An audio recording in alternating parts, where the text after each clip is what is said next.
माझ्या विचारांचा खासदारच निवडून आला पाहिजे.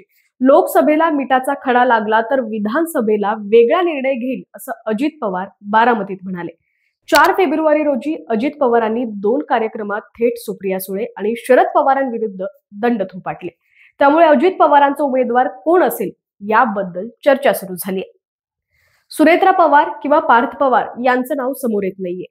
तो नेता कोण असेल त्याची इतकी चर्चा का होतीये हे देखील आपण या व्हिडिओच्या माध्यमातून पाहणार आहोत.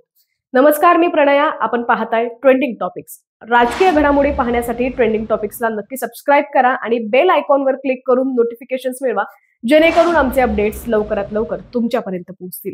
तर बारामती लोकसभा मतदारसंघात अजित पवारांचा कार्यक्रम झाला. लोकसभा व विधानसभा या दोन्हीही वेळेला मला तुमची साथ लागेल.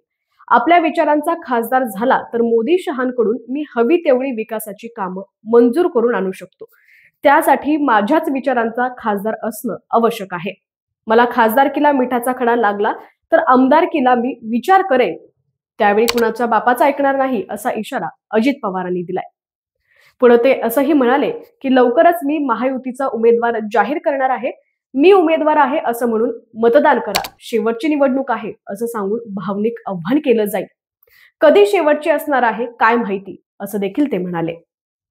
अजित पवार बारामतीत मतदारांसमोर जे बोलले त्यातून एक गोष्ट स्पष्ट झाली आहे की अजित पवारांनी बारामतीत लोकसभा मतदारसंघात स्वतःचाच खासदार निवडून आणण्याचं फार मनावर घेतलंय.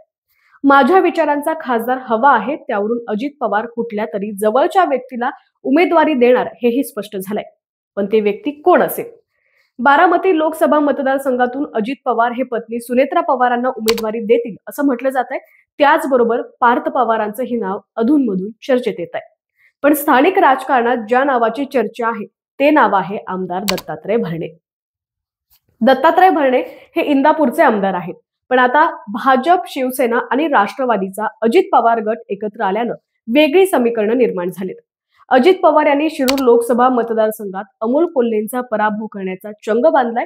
त्याचबरोबर मावळ लोकसभा मतदारसंघावरही अजित पवारांनी लक्ष घातलेलं आहे. सुप्रिया सुळे यांच्या विरोधात पवार कुटुंबातीलच व्यक्ती नको म्हणून दत्तात्रय भरणे यांचं नाव आघाडीवर आहे. या चर्चेला हवा दिली ती दत्तात्रय भरणे यांनी केलेल्या एका विधानानं. इंदापूर तालुक्यातील लाकडी इथं 30 डिसेंबर 2023 रोजी भरणे यांचा कार्यक्रम होता. या कार्यक्रमात भरणे यांचं भाषण सुरू होतं. त्याचवेळी एक जण म्हणाला, मामा तुम्ही खासदार व्हा. हे ऐकून आमदार दत्तात्रय भरणे जे बोलले ते खूपच सूचक होतं. ते म्हणाले, माजी व उपमुख्यमंत्री अजित पवार यांचं ठरलेलं आहे. हे मी जाहीर न सांगता एकंतात व योग्य वेळ आल्यावर मीही सांगेन व तुम्हालाही समजेल. या विधानानं राजकीय अर्थ लावले जात असतानाच दत्तात्रय भरणे यांनी यावर पडदा टाकण्यासाठी आपण कदापि बारामती लोकसभेची निवडणूक लढवणार नाही, मी सध्या जिथं आहे तिथं सुखी आहे असं सांगितलं. पण भरणे यांचं नाव बारामतीत लोकसभा मतदारसंघातील उमेदवार म्हणून स्पर्धेत आहे. दत्तात्रय भरणे अजित पवारांच्या जवळचे असून इंदापूरमधून निवडून आणण्यासाठी अजित पवारांनी प्रयत्न केले होते.